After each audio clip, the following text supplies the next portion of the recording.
I wrote a to-do list every day in this notebook for over a year. I'm going to tell you why I did it, did it help, and am I still doing it? Let's get into it. Today we're going to cover motivation, momentum, and moderation. So for some backstory, I bought this notebook just after my youngest child was born.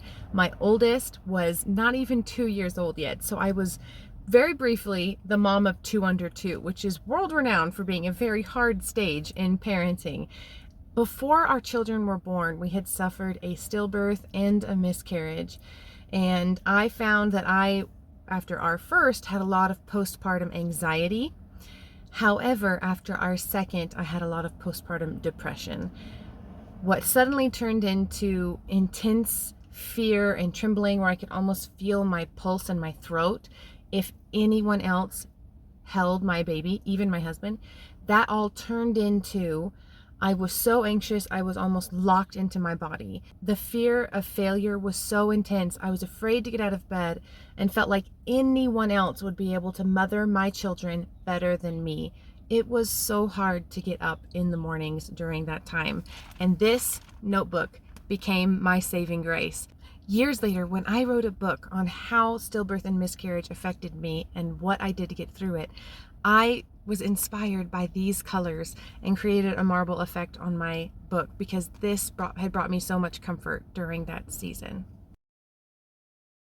Writing the to-do list the night before gave me motivation to get out of bed. If you are feeling that lack of motivation, I just want to say that you are worthy. You are enough, and you are doing a great job. Get out of bed tomorrow because the world needs you. I promise, I need you. Drop me a comment below if you're in that experience because I want to show you some love because you deserve it. It also helped all the juggling of the to-do lists get out of my head and onto paper. Suddenly the fear of forgetting something vital wasn't jittering around in my head, but it was all on paper. So if I had remembered something that was important, it went in the notebook. It did not get marked off until it was completely done. This helped me to remember that I was going to make sure my child's needs were met and my family was provided for. Oftentimes, the fear of forgetting causes all these windows to stay open in our brain, like a Microsoft Explorer tab. And instead, we just need to downsize those, minimize those, so we can see straight ahead of us and move forward. And that is what the notebook helped me do. Also, motivation came from knowing done is better than perfect. That has become such a helpful motto. If I wrote it down and I accomplished it, I marked it off. Did I vacuum the floors? Yes. Could I have vacuumed underneath the couch? Sure, but the chore still got done. Did I start doing the taxes? Yes. Mark it off for today. I may have to write it back on for tomorrow, but I want to know I got something done, and that's great. Oftentimes, seeking perfection gets in our way. You'll notice this is a $1 notebook from Walmart. I did not get the world's greatest planner that was supposed to solve all my problems. I didn't get color coordinated pens and stickers. I wrote with a pen in regular notebook paper every day for a year, and it gave me the motivation that I needed. And momentum. Once I began seeing those things marked off, that check mark became addicting. I would start with something simple: serve breakfast, clean up after breakfast. And then because I was looking around me at the clean kitchen, I began to realize, you know what? I can tackle the laundry I've been putting off when I was really in a low spot. Now I can do it. Now I have self-worth. I would put my showers on the to-do list, making the menu for the next week, the grocery order.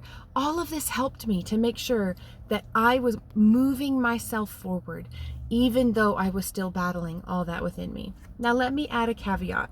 If this is what you're experiencing, seek counseling. I promise it will help. I did eventually seek counseling, but to be honest, I waited far too long. Don't let that be you. Seek out help because you deserve it. This snowball of accomplishment also gave me a snowball of self-esteem. I was battling thoughts of inadequacy, feeling like a blob of a human, just a waste of space.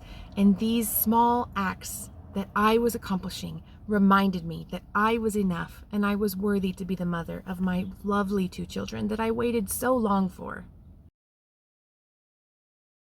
And now, moderation. I usually only wrote one hard task on my daily to-do list every day. If there was more than one hard task, I recognized that it was probably too much. And in that stage with 2 under 2, going to the post office counts as a hard task. Going to Walmart counts as a hard task.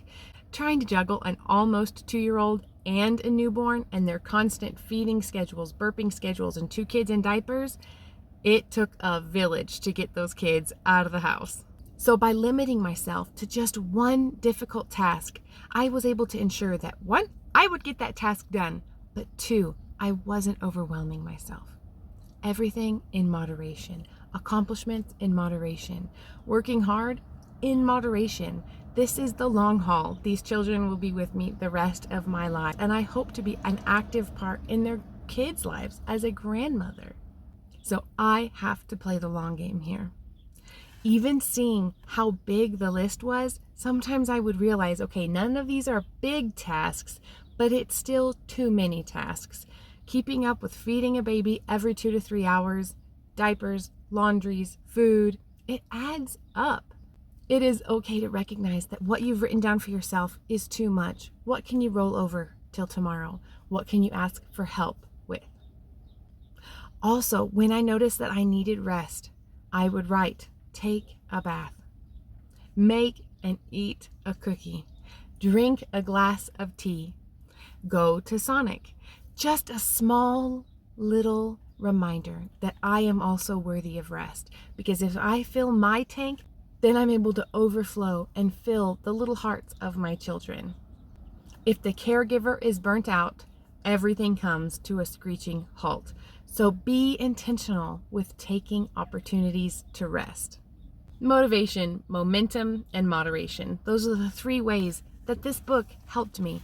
And yes, I am very glad that this became a daily habit of mine. I wrote in it to remember to read my Bible, remember to pray. I wrote in it to remember what I needed to get done, and it was so very helpful. Am I still doing it? No. At times, I'll write my holiday menus in it, which is why I still have it, or birthday to-dos, or special shopping lists. But no, on the daily, now that my sons are 5 and 3, I'm feeling much more in control and much more at peace. I invite you into that peace. Will it come through this journal? Will it come through your prayer time? Will it come through community? Please join the family here and let me be one of your cheerleaders. Have a great day, you guys. Bye-bye.